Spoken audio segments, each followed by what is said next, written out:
ಒಂದಾನೊಂದು ಕಾಲದಲ್ಲಿ ಒಂದು ಹಳ್ಳಿಯಲ್ಲಿ ರಾಮಯ್ಯ ಎಂಬ ರೈತ ವಾಸಿಸುತ್ತಿದ್ದ. ರಾಮಯ್ಯ ತುಂಬಾ ಪ್ರಾಮಾಣಿಕ ವ್ಯಕ್ತಿ. ಅವನಿಗೆ ಕಬ್ಬಿನ ತೋಟವಿತ್ತು. ಆ ಕಬ್ಬಿನ ತೋಟ ಮೊದಲಿಗಿಂತ ತುಂಬಾ ದೊಡ್ಡದಾಗಿ ಬೆಳೆದಿತ್ತು. ರಾಮಯ್ಯ ತೋಟ ನೋಡಿ ಸಂತೋಷಪಟ್ಟರು ಮತ್ತು 2 ಅಥವಾ 3 ದಿನಗಳಲ್ಲಿ ಕಟಾವನ್ನು ಮಾರಾಟ ಮಾಡಲು ನಿರ್ಧರಿಸಿದರು. ರಾಮಯ್ಯ ಮರುದಿನ ಎಂದಿನಂತೆ ಹೊಲಕ್ಕೆ ಹೊರಟನು. ಹೊಲಕ್ಕೆ ಹೋದ ರಾಮಯ್ಯ ಕಬ್ಬಿನ ಒಂದು ಭಾಗ ಕುಗ್ಗಿರುವುದನ್ನು ಗಮನಿಸಿದನು. ಅವನು ಯೋಚಿಸಿದನು, ಓಹ್, ನಿನ್ನೆ ಚೆನ್ನಾಗಿತ್ತು, ಏನಾಯಿತು? ಸರಿ, ನಾಳೆ ನೋಡೋಣ ಅಂತ ಯೋಚಿಸುತ್ತಾ ಹೊರಟು ಹೋದ. ಮರುದಿನ ಅವನು ಹಿಂತಿರುಗಿ ಬಂದಾಗ ಇನ್ನೂ ಸ್ವಲ್ಪ ಕಬ್ಬು ಕುಗ್ಗಿರುವುದನ್ನು ನೋಡಿದನು. ಆಗ ರಾಮಯ್ಯನಿಗೆ ಏನೂ ಆಗಲಿದೆ ಎಂದು ಅರಿವಾಯಿತು.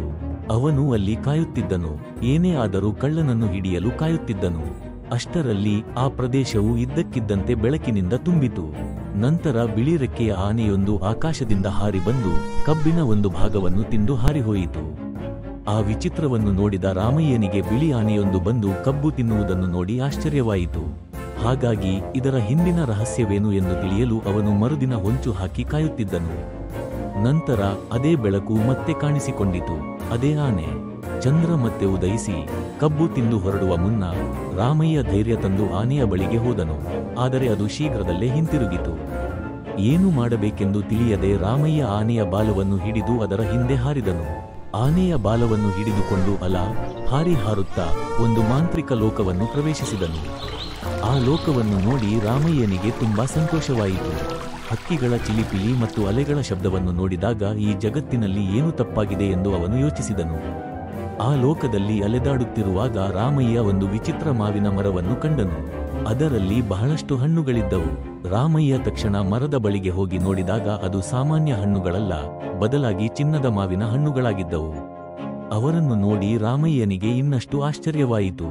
ಅವುಗಳನ್ನು ಕತ್ತರಿಸಲು ಪ್ರಯತ್ನಿಸಿದಾಗ ರಾಮಯ್ಯನ ಪ್ರಾಮಾಣಿಕತೆ ಅವನನ್ನು ಹಿಂದಕ್ಕೆ ಎಳೆದಿತು. ಆಗ ತಕ್ಷಣವೇ ಒಂದು ಬಿಳಿ ಆನೆ ಕಾಣಿಸಿಕೊಂಡಿತು. ರಾಮಯ್ಯ, ಆ ಚಿನ್ನದ ಹಣ್ಣುಗಳನ್ನು ನೀವೇ ಆರಿಸಿಕೋ ಎಂದನು. ಆಗ ರಾಮಯ್ಯ, ಇಲ್ಲ ಗಜರಾಜ, ನಾನು ಇವುಗಳಿಗಾಗಿ ಅಲ್ಲ, ನನ್ನ ಕಬ್ಬಿಗಾಗಿ ಇಲ್ಲಿಗೆ ಬಂದಿದ್ದೇನೆ ಎಂದನು. ಆಗ ಆನೆ ರಾಮಯ್ಯನ ಪ್ರಾಮಾಣಿಕತೆಯನ್ನು ಹೊಗಳಿತು. ಅವನು ತಿಂದ ಕಬ್ಬು 2 ಪಟ್ಟು ದೊಡ್ಡದಾಗಿ ಬೆಳೆಯುತ್ತದೆ ಎಂದು ಹೇಳಿ ಚಿನ್ನದ ಮಾವಿನ ಹಣ್ಣುಗಳನ್ನು ನೀಡಿ ಸನ್ಮಾನಿಸಿತು. ರಾಮಯ್ಯನನ್ನು ಬೆನ್ನ ಮೇಲೆ ಹೊತ್ತುಕೊಂಡು ಭೂಮಿಗೆ ಹಿಂತಿರುಗಿತು. ಕಥೆಯ ನೀತಿ: ಪ್ರಾಮಾಣಿಕತೆಯ ಮುಂದೆ ಉಡುಗೊರೆಗಳು ಬಹಳ ಕಡಿಮೆ.